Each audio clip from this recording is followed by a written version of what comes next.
नमस्कार, मैं राजू कुमार नायक, मेरे चैनल रिचुअल 890 में आप सभी का स्वागत करता हूं। आज हमारे साथ अंतर्राष्ट्रीय ज्योतिष आचार्य शिवराज ठाकुर सर हैं सिंगर से। सर का निवास भी यही है और ऑफिस भी यही है और आज मैं पहुंचा हूं सर से कुछ चीज़ें जानकारी के लिए ज्योतिष से रिलेटेड।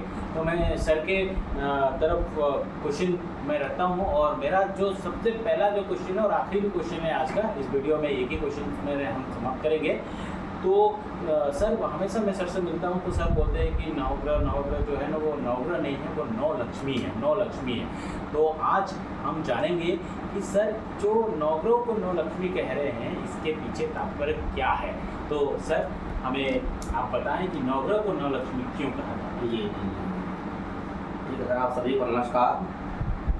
देखिए, नवग्रह के बारे में सभी लोग जानते हैं, लेकिन नौ लक्ष्मी के बारे में बहुत कम लोग जानते हैं। नौ लक्ष्मी का तात्पर्य क्या है और नौ ग्रह क्या है, इस पर अपन चर्चा करेंगे। अब आप लोग सभी जानते हैं कि नौ ग्रह कौन कौन से, तो मैंने सूर्य से लेकर के केतु तक के। सूर्य हो गए चंद्रमा, मंगल, बुध, गुरु, शुक्र, शनि, राहु और केतु। इस प्रकार से नौ ग्रह के बारे में लोग जानते हैं। और जब भी पूजा होती है तो अक्सर हम केवल नौ ग्रह का ही चर्चा करते हैं। जब भी मन पूजा किसी के यहाँ है, जैसे कि शादी है या तो नया घर का निर्माण कर रहे हैं या किसी का बर्थडे है या कोई और शुभ अवसर है, तो उस पर पूजा का आयोजन किया जाता है, जिसमें सबसे पहले नौ ग्रह का ही यहाँ पर पूजा पाठ किया जाता है। उनका सबसे पहले माने उन्हीं को ही मानते हैं। तो नौ ग्रह को क्यों मानते हैं, 10 ग्रह का पूजा क्यों नहीं करते, या 9 ग्रह के स्थान पर 7 ग्रह का भी पूजा कर सकते हैं। लेकिन अधिकांश देखा गया है कि केवल 9 ग्रह का ही पूजा की जाती है। 9 ग्रह का तात्पर्य यही है कि जितने भी हमारे अगर सौर मंडल को देखा जाए तो इसमें लगभग 9 लाख से ऊपर ग्रह है। 9 लाख से ऊपर ग्रह है, लेकिन 9 ग्रह का ही क्यों पूजा की जाती है, 9 लाख ग्रह का क्यों नहीं करते। तो आपको इस चीज़ को मैं क्लियर कर देता हूँ, क्योंकि पृथ्वी में रहने वाले जितने भी जीव जंतु, मनुष्य, पेड़ पौधा, ये जितने भी है, जिस पर केवल 9 ग्रह ही उसको प्रभावित करता है, 10वें ग्रह उसको बिल्कुल प्रभावित नहीं करता, जिसके कारण से 9 ग्रह की पूजा की जाती है। और ये जो हम 9 ग्रह जो कह रहे हैं, वाकई में ये जो है 9 ग्रह ही मतलब 9 लक्ष्मी हैं, जिसमें सबसे पहले आ जाते हैं स्वास्थ्य लक्ष्मी। यदि आपका स्वास्थ्य अगर खराब है ना, और आपके पास 2 करोड़ है और 2 रोटी आप नहीं खा पा रहे हैं, तो क्या वो जो 2 करोड़ का आपका कोई वैल्यू है? नहीं, क्योंकि स्वास्थ्य लक्ष्मी सर्वप्रथम है और सबसे ऊपर है। यदि हमारा स्वास्थ्य अच्छा है, आप 2 रोटी खा करके आप अगर चल रहे हैं, फिर रहे हैं, घूम रहे हैं और बढ़िया जीवन का आनंद ले रहे हैं, तो ये आपके लिए स्वास्थ्य लक्ष्मी आपके लिए बहुत ही उसका आशीर्वाद है, उनका आपके ऊपर कृपा है। तो सर्वप्रथम आता है स्वास्थ्य लक्ष्मी। उसके बाद आता है दूसरा धन संपत्ति लक्ष्मी, जिसमें जमीन जायदाद है, मकान है, दुकान है, आपका खेती बाड़ी है, बिजनेस है, व्यापार है, ये जितने भी चीज़ है, ये सारे चीज़ जो आते हैं धन लक्ष्मी में। पहला हो गया आपका स्वास्थ्य लक्ष्मी हो गया और दूसरा हो गया आपका धन लक्ष्मी।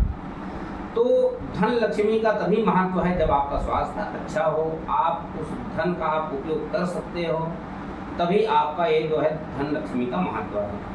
तो पहला हो गया स्वास्थ्य लक्ष्मी और दूसरा हो गया धन लक्ष्मी। अब इसके बाद आ जाता है तीसरा मान सम्मान लक्ष्मी, जिसको लोग जो है इज्जत, शोहरत और बहुत सारे नामों से जानते हैं। तो ये जो है तीसरा लक्ष्मी है।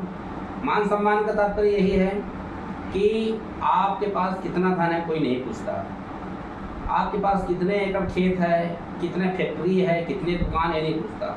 आपके व्यक्तित्व, आपका ज्ञान, आपको देख करके लोग जो है आपको दुआ सलाम करते हैं, आपको प्रणाम करते हैं, आपको इज्जत करते हैं। यही जो है आपका मान सम्मान लक्ष्मी है। हर आदमी को नहीं मिलता। आपके गांव में अगर कोई आदमी अगर 100 एकड़ का खेत है और ऐसा नहीं कि वो आएगा तो आपको उसको सलाम करेगा, उसको नमस्ते करेगा, ऐसा नहीं। आपके पास भले उतना नहीं है, आपके पास 1 एकड़ का भी खेत नहीं है, लेकिन आपका व्यक्तित्व, आपका जो है ज्ञान, आपका जो कार्यशैली, इन सबको देख करके लोग जो है आपको नमस्ते करते हैं, प्रणाम करते हैं, आपका इज्जत मान सम्मान देते हैं। तो ये भी एक प्रकार का लक्ष्मी है। ये हो गया आपका तीसरा लक्ष्मी। उसके बाद आ जाता है चौथा महान लक्ष्मी। कई ऐसे लोग हैं जिनके पास हम देखते हैं तो साइकिल से लेकर के बाइक है, कार है, आपके पास जहाज है, प्लेन है, पानी जहाज है, बहुत सारे जो वाहन हैं यहाँ से वहाँ जाने के लिए, ये सारे चीज़ जो है वाहन में आता है। तो कई ऐसे सारे लोग हैं जिनके पास, मैं देखता हूँ कई लोग को ऐसा है कि जो अपना बाइक भी नहीं खरीदते, लेकिन उसके पास बाइक खरीदने से भी वो कार खरीद सकता है, लेकिन वो बाइक भी नहीं खरीदते, और वो जो दूसरे के जो बाइक है उसको मंग करके ही अपना जीवन यापन कर लेता है। जबकि वो चाहता है तो कार भी में वो घूम सकता है व्यक्ति, लेकिन वो नहीं खरीदता। तो ऐसे बहुत से लोग हैं जो खरीद तो सकते हैं, लेकिन वो अपने जीवन में नहीं खरीद पाता। कोई ना कोई ऐसा कुछ उसमें अड़चने आ जाती है, या घर के लोग ही बोल देते हैं भाई आप खरीद कर क्या करोगे, कुछ ना कुछ ऐसे आती है कि वो जो है वाहन नहीं खरीद पाता। तो आपके पास जो भी वाहन हो, चाहे वो साइकिल हो, मोटरसाइकिल हो, कार हो, प्लेन हो, जहाज हो, जो भी हो, आप उनका इज्जत कीजिए, आप उनका प्रतिदिन साफ सफाई कीजिए। जैसे हम अपने आप को जो साफ सफाई करते हैं प्रतिदिन, और प्रतिदिन हम अपने आप को बहुत सारा अपडेट करते हैं, खाते हैं, पीते हैं, बढ़िया से रहते हैं, उसी प्रकार से वो भी वाहन ही भी आपका लक्ष्मी है, आपके घर का लक्ष्मी है। आप उनका भी देख रेख कीजिए, उन्हें भी आप अच्छा से आप रखिए, वो भी एक प्रकार से आपका लक्ष्मी है। इसके बाद आ जाता है बुद्धि विद्या लक्ष्मी, सामंजस्य लक्ष्मी। यदि आपके पास सब कुछ है मगर बुद्धि नाम का चीज़ नहीं है, आप देखें कई लोग उसको बात करने की शैली नहीं है, रे बे से वो बात करते रहते हैं, कैसे किससे बात करना है, बड़े से कैसे बात करना, छोटे से कैसे बात करना, उनको मालूम नहीं है। तो ये है विद्या लक्ष्मी। सामंजस्य लक्ष्मी की आपके अंदर ऐसे कौन से गुण हैं जो अपने बातों से आप लोगों को प्रभावित कर देते हैं और लोग आपका बात मानते हैं, ये जो है विद्या लक्ष्मी कहलाता है। उसके बाद होता है कला लक्ष्मी। कला लक्ष्मी मतलब ये है कि आपके पास, हर आदमी के पास कला है, लगभग हर आदमी के पास, यहाँ तक भिखारी के पास भी कला है, तभी वो धन कमा रहा है। वो सुबह से लेकर शाम तक के जो है भीख मांगता है, उसके बाद भीख मांगने का कला है, तभी वो जो भीख मांग रहा है और वो अपने जीवन को चला रहा है। उसी प्रकार से किसान के पास किसान करने का, किसानी का काम करने का उसके पास कला है, नौकरी वाले को नौकरी का कला है, बिजनेस करने वाले को बिजनेस का कला है। माने हर आदमी के पास कला है, तभी वो जो है कमा रहा है। और जिस व्यक्ति के पास कला नहीं है वो धन नहीं कमा सकता, वो 100 रुपये भी नहीं कमा सकता अगर उसके पास कला नहीं है। ऐसे भी लोग हैं हमारे आसपास, देख लीजिए कई ऐसे लोग हैं जो 100 रुपये भी नहीं कमाता, वो केवल अपने घर के ही में ही रह करके उसका ज़िंदगी गुजर जाती है। ये अब उसके बाद आता है आपका पति पत्नी लक्ष्मी। कई ऐसे व्यक्ति हैं जिनका उम्र 50 साल का हो गया है, 60 साल का हो गया, उनका आज तक के मैरिज ही नहीं हुआ है। लड़की है तो पति उसका नहीं है, और लड़का है तो पत्नी नहीं है। इस प्रकार से जो है पति पत्नी लक्ष्मी भी यहाँ पर है। फिर उसके बाद है संतान लक्ष्मी। कई ऐसे व्यक्ति जिनका शादी 20 साल हो गया लेकिन आज तक उसके पास संतान ही नहीं है। तो इस प्रकार से हो गया 8वां लक्ष्मी। उसके बाद होता है 9वां लक्ष्मी, वो होता है निर्भय लक्ष्मी।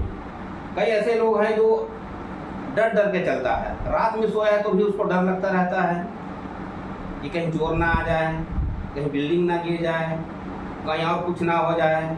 रात को अगर उठता भी है तो फिर डरते हुए उठता है, कहीं सांप ना आ जाए, कहीं बिच्छू ना आ जाए, वो डरता रहता है। रोड में चल रहा है तो वो फिर डरता रहता है कहीं दुर्घटना ना हो जाए। अगर ऑफिस में भी वो काम करने के लिए जाता है तो वो भी डरता रहता है कोई बास मुझको कुछ ना बोल दे। मतलब वो कहीं ना कहीं हमेशा वो डरता रहता है। और जो व्यक्ति जो है बिना डर का अपना काम को करते रहता है, स्वतंत्र रहता है, खाता पीता है, घूमता है, वो जो है निर्भय लक्ष्मी है उसके पास। उसके पास कोई डर नाम का कोई चीज़ नहीं है। तो इस प्रकार से अगर देखा जाए तो ये जो है 9 ग्रह का 9 लक्ष्मी है, और इनमें से एक ग्रह भी यदि हमारा कमजोर हुआ तो एक लक्ष्मी आपको कम पड़ जाएगी। और एक लक्ष्मी के यदि आशीर्वाद अगर हमें अगर ना मिले तो समझ जाइए कि वहीं से हमारा समस्या पैदा हो जाती है। अगर इसमें मान लो अगर किसी व्यक्ति को धन लक्ष्मी की अगर आशीर्वाद ना मिले, धन वो अगर जीवन में ना कमा पाए, तो धन के लिए जिंदगी भर वो प्रयास करता रहता है, उसको धन नहीं मिल पाता। तो ऐसे व्यक्ति को क्या करना है, उसको धन का उपाय करना जरूरी है कि कौन कौन सा ग्रह उसका कमजोर है, धन की कौन से ग्रह है उस कमजोर है, उसको कैसे उपाय किया जाए, क्या क्या उपाय किया जाए जिससे वो जो मेहनत कर रहा है उनसे अच्छा धन उसको प्राप्त हो। यह देखते हैं कई ऐसे लोग हैं जिनका स्वास्थ्य हमेशा ही खराब रहता है, वो हमेशा हॉस्पिटल घूमते रहता है, कभी मुंबई गए, कभी दिल्ली गया, कभी भोपाल गया, इस प्रकार से उनका लगातार कभी यहाँ कभी वहाँ, वो डॉक्टर बदलने में ही उसकी ज़िंदगी खत्म हो जाती है। और जो भी घर में जो पूंजी रहता है उनका, जो बड़े बुजुर्ग जो कमाया हुआ वो भी वो खत्म हो जाता है। इस प्रकार से वो स्वास्थ्य लक्ष्मी की उनके पर कृपा नहीं है, जिसके कारण से जो धन के जो घर में जो धन है वो धन भी चला जाता है। इस प्रकार से 9 लक्ष्मी का हमारे ऊपर कृपा होना जरूरी है, और यदि 9 लक्ष्मी का अगर कृपा नहीं है तो हमको उसका उपाय करना चाहिए। इस प्रकार से यह जो है 9 प्रकार के लक्ष्मी आपको बताया गया है।